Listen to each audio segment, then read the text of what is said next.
Doctor Baba Saheb Ambedkar का मूल नाम भीमराव था।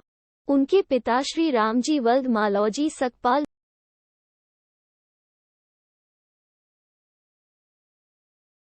डॉक्टर बाबा साहेब अम्बेडकर का मूल नाम भीमराव था। उनके पिता श्री रामजी वल्द मालौजी सकपाल महू में ही मेजर सूबेदार के पद पर एक सैनिक अधिकारी थे। अपनी सेवा के अंतिम वर्ष उन्होंने और उनकी धर्मपत्नी भीमाबाई ने काली पलटन स्थित जन्मस्थली स्मारक की जगह पर विद्यमान एक बैरक में गुजारे। सन 1891 में 14 अप्रैल के दिन जब रामजी सूबेदार अपनी ड्यूटी पर थे, 12 बजे यहीं भीमराव का जन्म हुआ। कबीरपंथी पिता और धर्मपरायण माता की गोद में बालक का आरंभिक काल अनुशासित रहा। शिक्षा बालक भीमराव का प्राथमिक शिक्षण दापोली और सतारा में हुआ। बम्बई के एल्फिंस्टोन स्कूल से वह 1907 में मैट्रिक की परीक्षा पास की।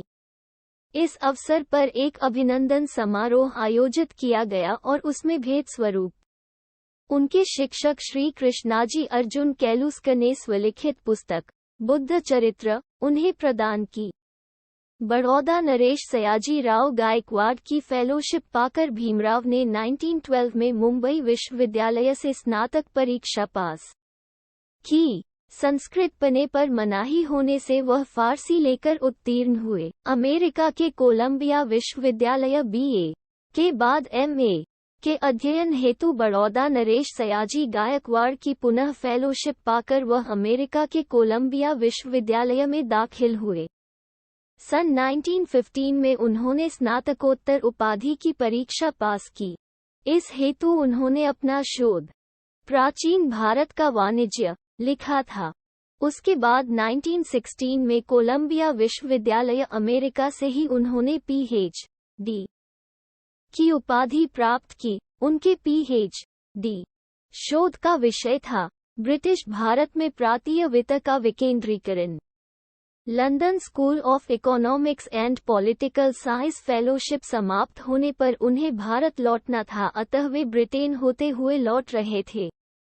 उन्होंने वहां London school of economics and political science में एमएससी और डीएससी और विधि संस्थान में बार 8 लॉ की उपाधि हेतु स्वयं को पंजीकृत किया और भारत लौटे। सबसे पहले छात्रवृत्ति की शर्त के अनुसार बड़ौदा नरेश के दरबार में सैनिक अधिकारी तथा वित्तीय सलाहकार का दायित्व स्वीकार किया। पूरे शहर में उनको किराए पर रखने को कोई तैयार नहीं होने की गंभीर समस्या से वह कुछ समय के बाद ही मुंबई वापस आए। दलित प्रतिनिधित्व वहां परेल में दबक चाल और श्रमिक कॉलोनी में रहकर अपनी अधूरी पाय को पूरी करने हेतु पार्ट टाइम अध्यापकी और वकालत कर अपनी धर्मपत्नी रमाबाई के साथ जीवन निर्वाह किया। सन 1919 में डॉक्टर अंबेडकर ने राजनीतिक सुधार हेतु गठित साउथ ब्रो आयोग के समक्ष राजनीति में दलित प्रतिनिधित्व के पक्ष में साक्ष्य दी। अशिक्षित और निर्धन लोगों को जागरूक बनाने के लिए काम उन्होंने मूक और अशिक्षित और निर्धन लोगों को जागरूक बनाने के लिए मूकनायक और बहिष्कृत भारत साप्ताहिक पत्रिकाएं संपादित की और अपनी अधूरी पढ़ाई पूरी करने के लिए वह लंदन और जर्मनी जाकर वहां से एम.एससी, डी.एससी और बैरिस्टर की उपाधियां प्राप्त की। उनके एम.एससी का शोध विषय साम्राज्यीय वित्त के प्राप्तीय विकेंद्रीकरण का विश्लेषणात्मक अध्ययन और उनके डीएससी उपाधि का विषय रुपये की समस्या, उसका उद्भव और उपाय और भारतीय चलन और बैंकिंग का इतिहास था। डी.लिट की मानद उपाधियों से सम्मानित बाबा साहेब डॉक्टर अंबेडकर को कोलंबिया विश्वविद्यालय ने एलएलडी और उस्मानिया विश्वविद्यालय ने डी.लिट की मानद उपाधियों से सम्मानित किया था।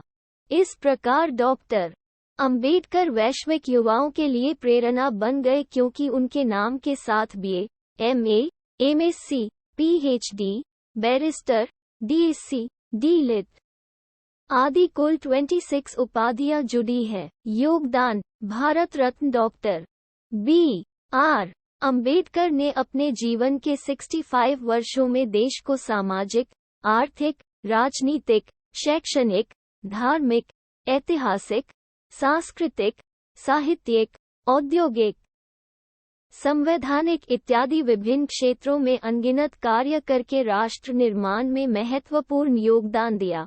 उनमें से मुख्य निम्नलिखित हैं। सामाजिक एवं धार्मिक योगदान, मानवाधिकार जैसे दलितों एवं दलित आदिवासियों के मंदिर प्रवेश, पानी पीने, छुआछूत, जातिपाति, ऊंच नीच जैसी सामाजिक कुरीतियों को मिटाने के लिए मनुस्मृति दहन 1927, महाद सत्याग्रह वर्ष 1928, नासिक सत्याग्रह वर्ष 1930, येवला की गर्जना वर्ष 1935 जैसे आंदोलन चलाए। बेजुबान, शोषित और अशिक्षित लोगों को जगाने के लिए वर्ष 1927 से 1956 के दौरान मूक नायक। बहिष्कृत भारत, समता, जनता और प्रबुद्ध भारत नामक 5 साप्ताहिक एवं पाक्षिक पत्र पत्रिकाओं का संपादन किया। कमजोर वर्गों के छात्रों को छात्रावासों, रात्रि स्कूलों, ग्रंथालयों तथा शैक्षणिक गतिविधियों के माध्यम से अपने दलित वर्ग शिक्षा समाज स्था 1924 के जरिए अध्ययन करने और साथ ही आय अर्जित करने के लिए उनको सक्षम बनाया। सन 1945 में उन्होंने अपनी पीपुल्स एजुकेशन सोसाइटी के जरिए मुंबई में सिद्धार्थ महाविद्यालय तथा औरंगाबाद में मिलिंद महाविद्यालय की स्थापना की। बौद्धिक, वैज्ञानिक प्रतिष्ठा, भारतीय संस्कृति वाले बौद्ध धर्म की 14 अक्टूबर 1956 को 5 लाख लोगों के साथ नागपुर में दीक्षा ली तथा भारत में बौद्ध धर्म को पुनर्स्थापित कर अपने अंतिम ग्रंथ द बुद्धा एंड हिज धम्मा के द्वारा निरंतर वृद्धि का मार्ग प्रशस्त किया। जात पात तोड़क मंडल वर्ष 1937, लाहौर के अधिवेशन के लिए तैयार अपने अभिभाषण को जातिभेद निर्मूलन नामक उनके ग्रंथ ने भारतीय समाज को धर्मग्रंथों में व्याप्त मिथ्या अंधविश्वास एवं अंधश्रद्धा से मुक्ति दिलाने का कार्य किया। हिंदू विधेयक संहिता के जरिए महिलाओं को तलाक, संपत्ति में उत्तराधिकार आदि का प्रावधान कर उसके कार्यान्वयन के लिए वह जीवन पर्यंत संघर्ष करते रहे। आर्थिक, वित्तीय और प्रशासनिक योगदान, भारत में रिजर्व बैंक ऑफ इंडिया की स्थापना, डॉक्टर अंबेडकर द्वारा लिखित शोध ग्रंथ रुपए की समस्या, उसका उद्भव तथा उपाय और भारतीय चलन व बैंकिंग का इतिहास ग्रंथों और हिल्टन यंग कमीशन के समक्ष उनकी साक्ष्य के आधार पर 1935 से हुई। उनके दूसरे शोध ग्रंथ ब्रिटिश भारत में प्रांतीय वित्त का विकास के आधार पर देश में वित्त आयोग की स्थापना हुई। कृषि में सहकारी खेती के द्वारा पैदावार बढ़ाना, सतत विद्युत और जल आपूर्ति करने का उपाय बताया।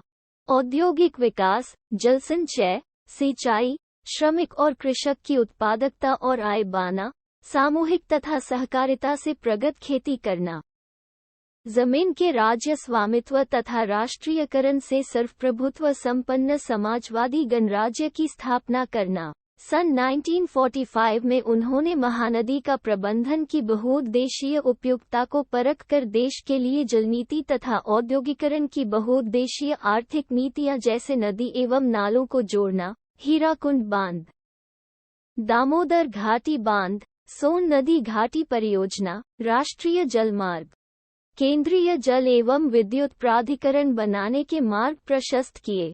सन 1944 में प्रस्तावित केंद्रीय जल मार्ग तथा सिंचाई आयोग के प्रस्ताव को 4 अप्रैल 1945 को वायसराय द्वारा अनुमोदित किया गया तथा बड़े बांधों वाली तकनीकों को भारत में लागू करने हेतु प्रस्तावित किया। उन्होंने भारत के विकास हेतु मजबूत तकनीकी संगठन का नेटवर्क ढांचा प्रस्तुत किया। उन्होंने जल प्रबंधन तथा विकास और नैसर्गिक संसाधनों को देश की सेवा में सार्थक रूप से प्रयुक्त करने का मार्ग प्रशस्त किया। संविधान तथा राष्ट्र निर्माण, उन्होंने समता, समानता, बंधुता एवं मानवता आधारित भारतीय संविधान को 2 वर्ष 11 महीने और 17 दिन के कठिन परिश्रम से तैयार कर 26 नवंबर 1949 को तत्कालीन राष्ट्रपति डॉक्टर राजेंद्र प्रसाद को सौंपकर देश के समस्त नागरिकों को राष्ट्रीय एकता अखंडता और व्यक्ति की गरिमा की जीवन पद्धति से भारतीय संस्कृति को अभिभूत किया। वर्ष 1951 में महिला सशक्तिकरण का हिंदू संहिता विधेयक पारित करवाने में प्रयास किया और पारित न होने पर स्वतंत्र भारत के प्रथम कानून मंत्री के पद से इस्तीफा दिया। वर्ष 1955 में अपना ग्रंथ भाषाई राज्यों पर विचार प्रकाशित कर आंध्र प्रदेश, मध्य प्रदेश, बिहार, उत्तर प्रदेश और महाराष्ट्र को छोटे छोटे और प्रबंधन योग्य राज्यों में पुनर्गठित करने का प्रस्ताव दिया था, जो उसके 45 वर्षों बाद कुछ प्रदेशों में साकार हुआ। आयोग, योजना आयोग, वित्त आयोग, महिला पुरुष के लिए समान नागरिक हिंदू संहिता, राज्य पुनर्गठन, बड़े आकार के राज्यों को छोटे आकार में संगठित करना, राज्य के नीति निर्देशक तत्व, मौलिक अधिकार, मानवाधिकार, कंट्रोलर व ऑडिटर जनरल, निर्वाचन आयुक्त तथा राजनीतिक ढांचे को मजबूत बनाने वाली सशक्त, सामाजिक, आर्थिक, शैक्षणिक एवं विदेश नीति बनाई।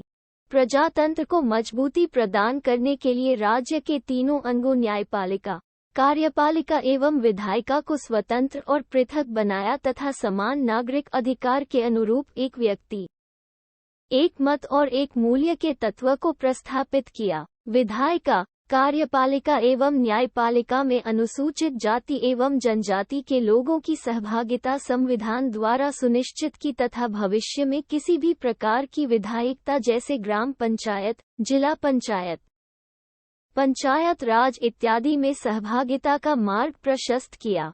सहकारी और सामूहिक खेती के साथ साथ उपलब्ध जमीन का राष्ट्रीयकरण कर भूमि पर राज्य का स्वामित्व स्थापित करने तथा सार्वजनिक प्राथमिक उद्यमों यथा बैंकिंग, बीमा आदि उपक्रमों को राज्य नियंत्रण में रखने की पुरजोर सिफारिश की तथा कृषि की छोटी जोतों पर निर्भर बेरोजगार श्रमिकों को रोजगार के अधिक अवसर प्रदान करने के लिए उन्होंने औद्योगिकरण की सिफारिश की। शिक्षा, सामाजिक सुरक्षा एवं श्रम कल्याण वायसराय की काउंसिल में श्रम मंत्री की हैसियत से श्रम कल्याण के लिए श्रमिकों की 12 घंटे से घटाकर 8 घंटे कार्य समय, समान कार्य समान वेतन, प्रसूति अवकाश, संवैतनिक अवकाश, कर्मचारी राज्य बीमा योजना, स्वास्थ्य सुरक्षा, कर्मचारी भविष्य निधि अधिनियम 1952 बनाना।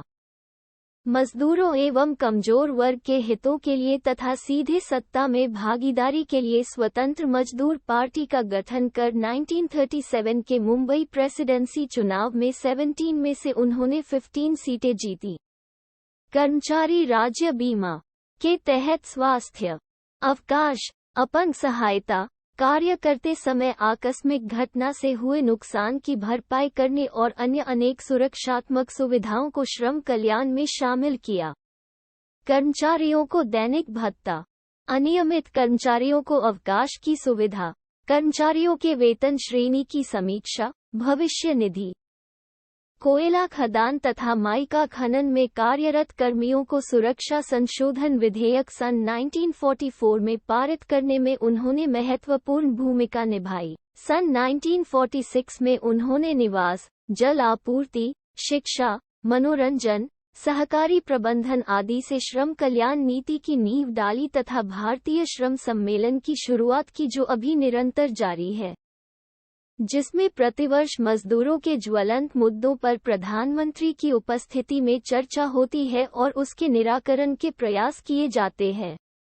श्रम कल्याण निधि के क्रियान्वयन हेतु सलाहकार समिति बनाकर उसे जनवरी 1944 में अंजाम दिया। भारतीय सांख्यिकी अधिनियम पारित कराया ताकि श्रम की दशा, दैनिक मजदूरी, आय के अन्य स्रोत, मुद्रास्फीति, ऋण, आवास, रोजगार, जमापूंजी तथा अन्य निधि व श्रम विवाद से संबंधित नियम संभव कर दिया। नवंबर 8, 1943 को उन्होंने 1926 से लंबित भारतीय श्रमिक अधिनियम को सक्रिय बनाकर उसके तहत भारतीय श्रमिक संघ संशोधन विधेयक प्रस्तावित किया और श्रमिक संघ को सख्ती से लागू कर दिया। स्वास्थ्य बीमा योजना, भविष्य निधि अधिनियम, कारखाना संशोधन अधिनियम, श्रमिक विवाद अधिनियम, न्यूनतम मजदूरी अधिनियम और विधिक हड़ताल के अधिनियमों